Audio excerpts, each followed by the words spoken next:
So this guy, Ed Klein, has written a book called Blood Feud, and it's all about how the Obamas hate the Clintons and the Clintons hate the Obamas. It's like Romeo and Juliet. And he summed up his book in a New York Post piece yesterday. Let's take a look at what he said. So Obama has authorized his chief political advisor, Valerie Jarrett, to convince Elizabeth Warren to run. She is the progressive, obviously in Massachusetts. We'll talk about her more in a second. Jarrett has held a series of secret meetings with Warren where she explained that Obama is worried that if Hillary succeeds him in the White House, she may undo many of his policies, basically implying that Hillary isn't as left as Obama is, and she's more of a centrist, and Obama's not happy about that. And Obama believes that Warren is the best person to convince the party that Hillary is out of touch with poor Americans and the middle class. Warren, in his view, would carry on the Obama legacy after he leaves the White House. Then it gets into a lot of personal stuff about why they hate each other, and that Clinton has talked about how much he hates Obama and all that stuff. We talked in the last couple of weeks a lot about how Hillary keeps pretending she's poor. She says she went into the White House broke and she came out in debt. No, just not true. She's never not had a meal that she wanted to have at any fancy restaurant. But I think this is kind of interesting that Obama, he was her Secretary of State. Everyone thinks that, you know, he brought her in doing this like Lincoln. She was his. She was his Secretary of State. Yeah. Whoever, one way or the other. Right. But that everyone thinks that they sort of made buddy-buddy, and he did like the Abraham Lincoln thing in, you know, where you bring in people that you don't necessarily agree with to kind of just coalesce around you. It was a team of Doris, Kearns, Goodwin. Yeah, the book and the theory and the whole thing. So I think this is kind of interesting that if any of this is true, and I don't know that it is, but this guy seems to have done his research, that he really wants someone else besides her to run, someone that was in his administration. What do you make of that? I mean, I think that this article is a lot of fear-mongering, so is the book, trying to be divisive in this moment and try to make Hillary seem out of touch and everything else like that. I mean, the Republicans should be afraid of Hillary running, and clearly they are.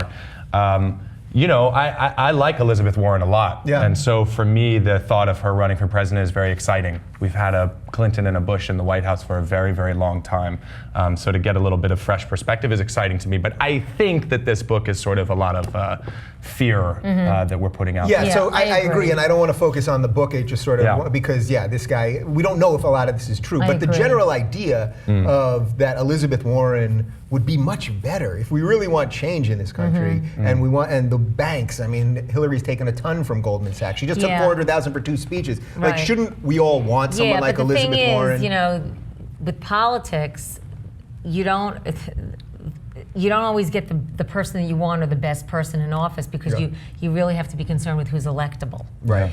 And so you think she'd be like off the deep end for most sort of middle people? Well, I think she would be harder to put in office, I think. And I'm certainly no political sage, but I think that she would be harder to put into office than Clinton at this point. Clinton has so much momentum. Yeah. And just there would be a lot that I think Warren would have to do to get up to that point.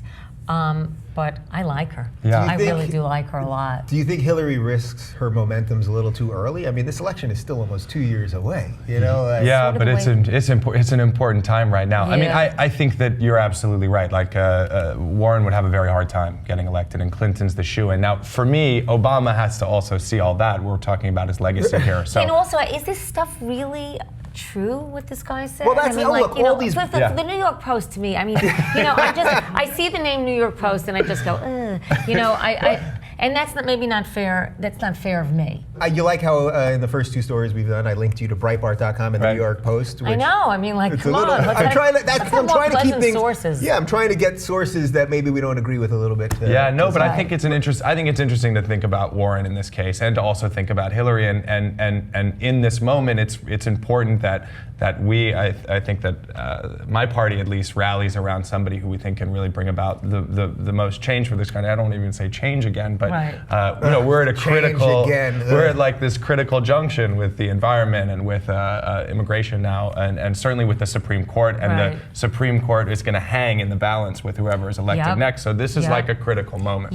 But also, you know, I think all of us are naive when it comes to politics, because who knows what Warren really is and who's behind her and what their manufacturing for her and stuff. I mean, it's politics. Yeah. There's got to be something. I think that about everything, but you sort of got to just pick some stuff to believe and then run with it. Otherwise, who the hell knows what's in charge? Who's in charge of what? I have no idea. No, I mean. Do you think women would turn against Elizabeth Warren if she ran against Hillary? Because obviously women hugely are supporting Hillary, and I don't think it's just because she's a woman, but the idea that another woman would then try to run against her, which then they'd say you're going to split the female vote, right? You're going to split the female vote, and then because I hope not, because that's so stupid. Right. I mean, that's like. But they'd say it. They'd say it, right? Well, they love to do that. They love to paint women as cat fighters, and that's insulting. Right. That's just insulting. Men didn't turn against Ross Perot when Ross Perot ran. No, but it's always, women are always seen as a novelty still. Right. Yeah. We're a novelty. It's like that as a comic. Yeah.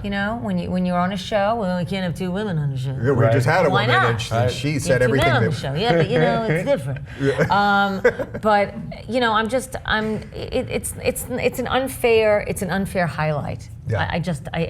It bothers me, and not saying it's not going to be done, but it's wrong. Yeah. All right. So final thought on this: should we care what an outgoing president thinks or who he endorses? Like, even if you love Obama, whoever the president is, that at that point you had your run, you had your 8 years, you did everything you could do, for good or bad, and then at that point, it just shouldn't matter who you endorse. That's sort of what I think. Like that's the George W. Bush school of it, right? Disappear into the go to Crawford Ranch and clear brush. Yeah. I don't know. For me, I think it's vital. It's important what President Clinton comes and stands behind, and it's important. I think who W endorses, and it's important for me who Karl Rove endorses. Is important for me who all these guys and Rumsfeld. That is going to paint what I think of these people. Definitely. Right. It's like anything in life. I mean, you want to go to a doctor, you get a referral. Right. I mean, you want to know what other people think, Right. whom you admire, or whom you respect, or whom you don't respect. Yeah, although whether or not the political climate shows that an endorsement from Obama is actually going to be a negative in I mean, that's the other thing we have to sort of look at. Well, it's going to be negative to somebody. Right. Indeed it will.